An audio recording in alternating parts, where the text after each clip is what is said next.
Bonjour, chers compatriotes, c'est tout pour moi un véritable plaisir d'échanger avec vous. Nous avons encore assisté à un autre événement malheureux dans le grand sud de notre pays où nous avons vu les populations être pourchassées de chez elles. Nous avons encore assisté à la casse des boutiques alors qu'on croyait que cela aurait pris fin en 2025. Non. Rappelons-nous que par le passé, nous avions déjà assisté à plusieurs casses de boutiques des populations venant des autres régions de notre pays. Nous avons vu des militants du MST être interdits d'entrer dans le Grand Sud pour aller battre campagne. Et on doit le dire ainsi parce que à présent, c'est comme s'il faudrait avoir un autre document, il faudrait avoir le laissez-passer pour battre campagne dans le Grand Sud parce que les soi-disant du référent du régime de M. Biya nous font croire que le Grand Sud appartient à M. Biya, le soi-disant socle granitique. Ils disent d'ailleurs que les populations du Grand Sud font partie du pays organisateur. Ça, c'est ce qu'on nous fait croire. Mais la réalité sur le terrain prouve le contraire, chers compatriotes. Nous sommes contredits par les faits. Je veux dire, tout au moins pour ceux qui y croient à ce mensonge grossier du régime de M. Biya. Les populations du Grand Sud n'en profitent rien du tout. Et ce que nous vivons là, cela est fait à dessein parce que les élections présidentielles sont proches et les populations du Grand Sud ont décidé de tourner le dos définitivement à M. Biya. Nous savons que ces événements sont instrumentalisés. Tout cela est orchestré dans les officines par les turférets du régime M. Biya pour que les Camerounais se divisent, pour que les Camerounais des autres régions tirent sur les populations du Sud. Alors que nous parlons d'un groupuscule, nous parlons de quelques jeunes instrumentalisés pour cette sale besogne, chers compatriotes. C'est la raison pour laquelle nous devons rester focus, nous devons rester très sages face à cet événement. Je pense que les événements passés nous ont fait apprendre beaucoup. Je vais dire que aujourd'hui, nous ne devons pas faire preuve de naïveté. Nous savons ce qui se passe. Donc, soyons très sages, très intelligents face à ce que nous vivons là. Ne condamnons pas les populations du Grand Sud. Nous ne devons pas essentialiser, généraliser, condamner les gens a priori. Non, nous devons juger chacun par les faits. Chacun est responsable de ses actes. Fut-il condamnable, chacun est responsable de ses actes. Les populations du Grand Sud n'ont rien à y voir. Et ce n'est pas par hypocrisie que je le dis. Parce que les populations du Grand Sud sont plongées dans un misérabilisme sans précédent. Ce sont les plus pauvres, immédiatement après celles du Grand Nord. Et ce sont les régions dans lesquelles nous trouvons plus d'élites parce que le régime a vite fait d'en fabriquer des tonnes dans ces régions du pays pour qu'elles lavent le cerveau des jeunes Camerounais. Vous entendez des jeunes qui vivent dans des moustiques, des inondations, dans les maisons en terre battue, qui ont 40 ans, qui vivent encore chez eux, dire que Monsieur Bia, que Papa Bia, c'est notre père, c'est notre grand-père, c'est notre frère. Si c'était votre frère, si c'était véritablement votre frère, aurait-il fait ce qu'il vous a fait là? Vous, aurait-il plongé le Grand Sud dans une pauvreté abjecte, que ce que nous observons là? Parce que quand on parle des casses de boutique, nous voyons des jeunes prendre des sacs porter des sacs de riz, des paquets de sucre. Ça veut dire que ils sont encore au niveau des considérations frugales et alimentaires. Ils n'ont rien d'autre à faire. Ils sont sans perspective. Ils n'ont pas de travail. Ils n'ont jamais reçu aucune opportunité pour se mettre au service de leur pays. Et nous parlons souvent des jeunes qui ont eu la chance d'aller à l'école, mais qui n'ont jamais eu l'opportunité de travailler pour la construction nationale. C'est de cela qu'il s'agit. Et le régime voudrait que nous laissions cet art pour tirer sur la population du Sud.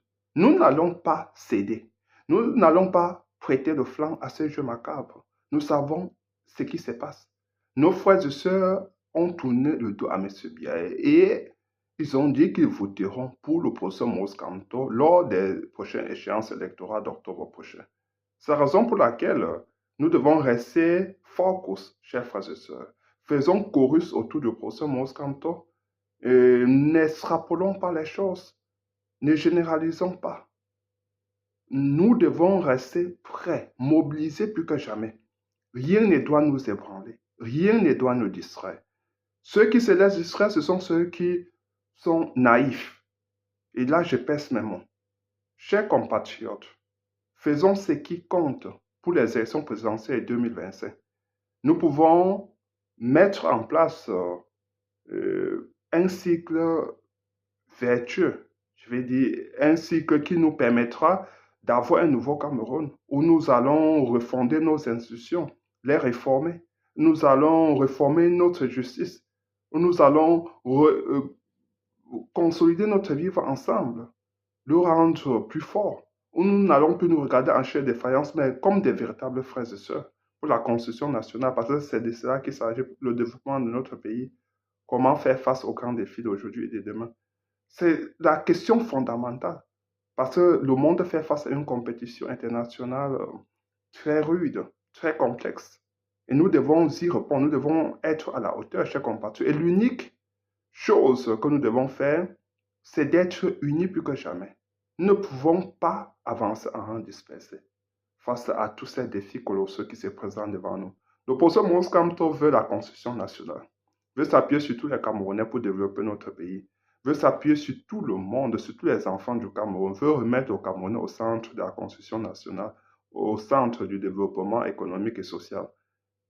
Ne nous perdons pas dans des conjectures, dans des épiphénomènes, dans tout ce qui est subsidiaire, qui vise tout simplement à distraire le peuple camerounais et à mettre encore en place des mécanismes de fraude électorale. Et les fraudes, nous le savons, sont toujours des fraudes barbares. Nous ne devons pas prêter de flanc. Soyons prêts, mobilisés. J'ai déjà eu à partager sur cette plateforme des moyens par lesquels, des moyens qui pourraient comme ça nous permettre de faire face aux fraudes certaines du régime de M. Biya. Nous devons nous concentrer pour cet objectif, pour cet idéal qui est celui de libérer notre pays. Nous avons les clés de notre changement entre nos mains, chers compatriotes. Les populations de Grand Sud n'ont rien à y voir avec ce que les turférets du régime de M. Biya fomentent. Elles n'ont rien à y voir. Les turfeurs du régime de M. Biya savent qu'ils ont échoué lourdement. Et aujourd'hui, ils veulent s'accrocher sur les populations. Ils pensent ainsi les instrumentaliser pour qu'elles se retournent contre leurs frères et sœurs avec qui elles n'ont pas de problème.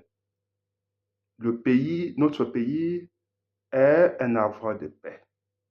Et cela doit continuer ainsi. Havre de paix, je ne dois pas vraiment le dire parce que, à l'heure que je vous parle, nous avons encore la guerre qui sévit dans la région du nord-est et du sud-ouest. Nous avons encore Boko Haram qui continue de causer des morts dans la partie septentrionale de notre pays. Donc, ce n'est plus vraiment un havre de paix. Ça, c'est quand M. Biya accède à la magistrature suprême. Même l'opposition Moïse Kamto veut reconstruire ce Cameroun-là où il fait beau vivre. Ce Cameroun-là qui donne la place à tout le monde, chers compatriotes.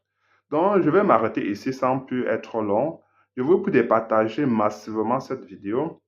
Abonnez-vous pour ceux qui ne l'ont pas encore fait et fouillez cette plateforme, vous allez voir qu'il y a plusieurs vidéos dans ce sens où j'ai déjà eu à échanger avec mes frères et sœurs du Grand Sud parce que tout ce que le régime fait vise tout simplement il voudrait que nous les diabolisions, il voudrait que les autres Camerounais, tout au moins, diabolisent nos frères et sœurs du Grand Sud. Nous n'allons pas le faire parce que avec ses compatriotes, nous n'avons aucun problème, je vais dire, nous n'avons aucun souci.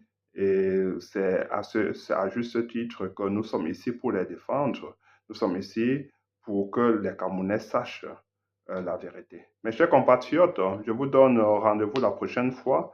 Abonnez-vous et soyons prêts. Mobilisons-nous pour voter massivement pour l'opposition Moïse Kamto.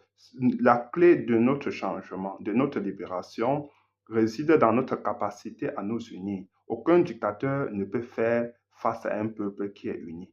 Mobilisons-nous pour nous inscrire massivement sur la liste électorale, pour voter massivement l'opposition Moïse Kamto et surtout être prêt à remplir les rues par milliers pour défendre notre victoire. Voilà l'unique chose, c'est l'unique recette que nous avons pour nous libérer du joug dictatorial et finalement du joug colonial qui nous a tant détruits pendant 43 ans. OK? Ciao.